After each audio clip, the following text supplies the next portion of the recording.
الحمد لله القائل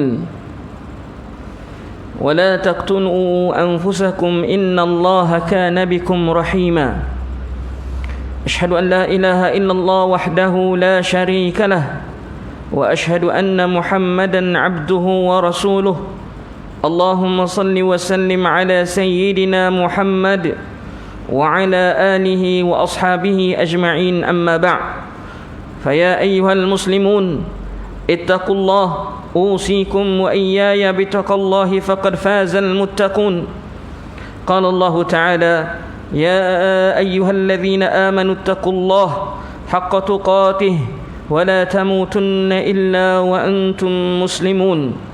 Muslimin yang dirahmati Allah sekalian, saya berpesan kepada diri saya dan hadirin jemaah sekalian, marilah bersama-sama kita memperkasakan ketakwaan kita kepada Allah Subhanahu wa taala dengan sebenar-benar takwa dan melaksanakan segala perintahnya dan menjauhi segala larangannya. Mudah-mudahan kita mendapat kebahagiaan di dunia dan juga di akhirat.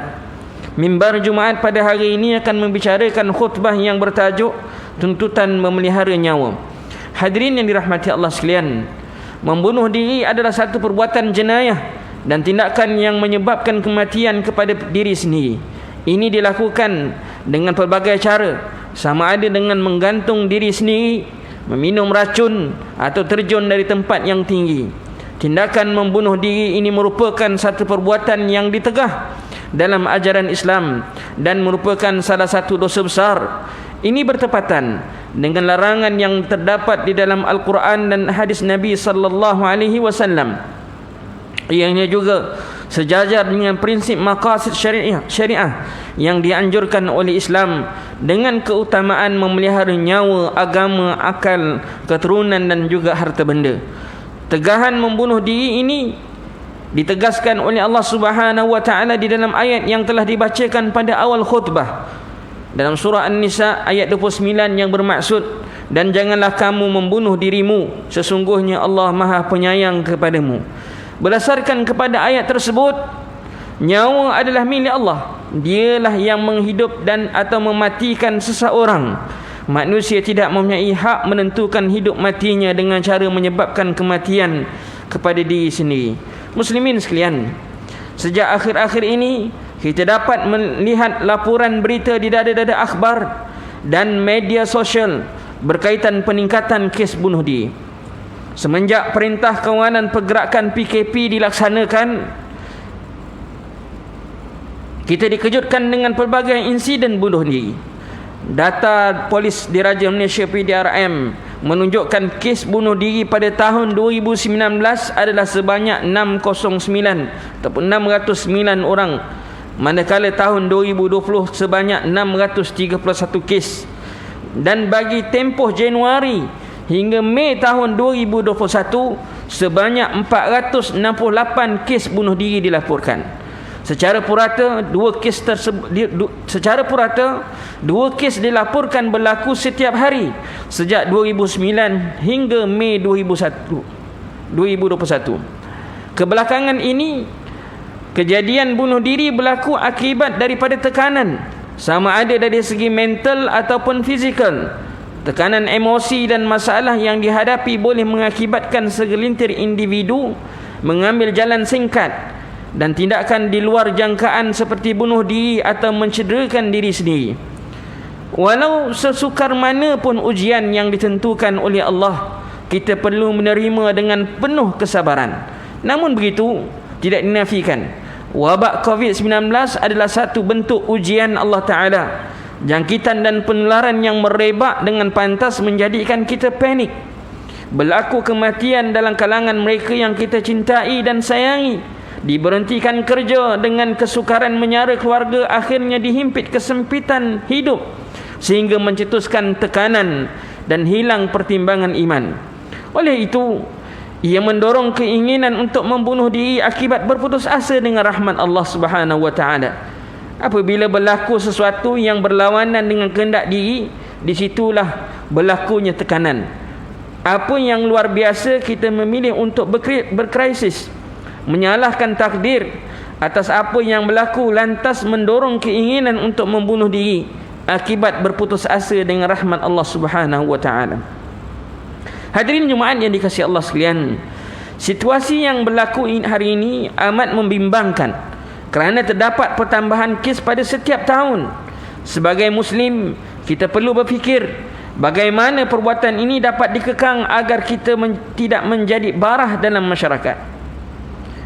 Dalam hal ini, kita perlu berasa takut dengan ancaman terhadap tindakan bunuh diri yang ditegaskan oleh Rasulullah sallallahu alaihi wasallam melalui sebuah hadis yang diriwayatkan daripada Abu Hurairah radhiyallahu an, "Man qatala nafsahu bihadidatin fahadidatuhu fi yadihi yatawajja biha fi batnihi fi nari jahannam khalidan mukhallidan fiha abada wa man shariba summan faqatala nafsahu fahuwa yatahasahu fi nari jahannam khalidan mukhallidan fiha abada wa man taradda min jabalin faqatala nafsahu fahuwa yataradda fi nari jahannam khalidan mukhallidan fiha abada." Yang bermaksud, barang siapa yang membunuh diri dengan pisau, maka kelak pisau di tangannya dia akan menikam ke perutnya pada hari kiamat di neraka Jahannam.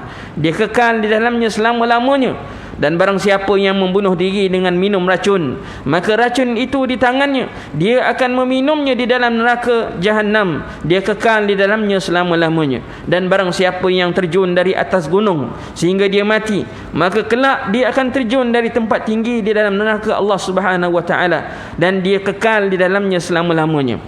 Riwayat Bukhari dan juga Muslim. Berdasarkan kepada hadis Nabi sallallahu alaihi wasallam tersebut, bunuh diri merupakan perbuatan terkutuk yang dilarang oleh Allah Subhanahu wa taala. Pelakunya akan diazabkan Allah di hari akhirat nanti, dan tiada sesiapa pun akan terlepas daripada azabnya.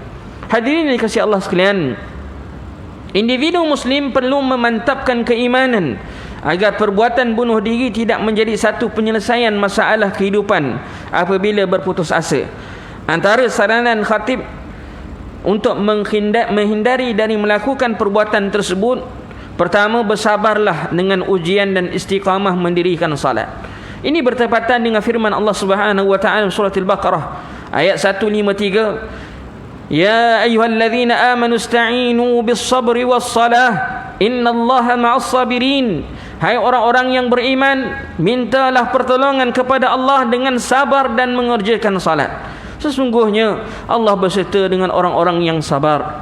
Kedua, hendaklah sentiasa berzikir, lebih-lebih lagi ketika berhadapan dengan ujian, kerana dengan berzikir itu akan membawa ketenangan dalam hati dan menghilangkan kegelisahan, bahkan dapat mengelakkan diri dari melakukan perkara-perkara yang lain yang tidak berfaedah untuk merasai ketenangan dan kebahagiaan. Ketiga, rawatlah duka cita dengan doa. Nabi sallallahu alaihi wasallam pernah mengajar beberapa doa yang masyhur kepada para sahabat bagi menghilangkan kesedihan dan duka cita. Antara doa yang dibaca oleh Nabi sallallahu alaihi wasallam adalah seperti disebut dalam sebuah hadis yang diriwayatkan daripada Anas bin Malik radhiyallahu an.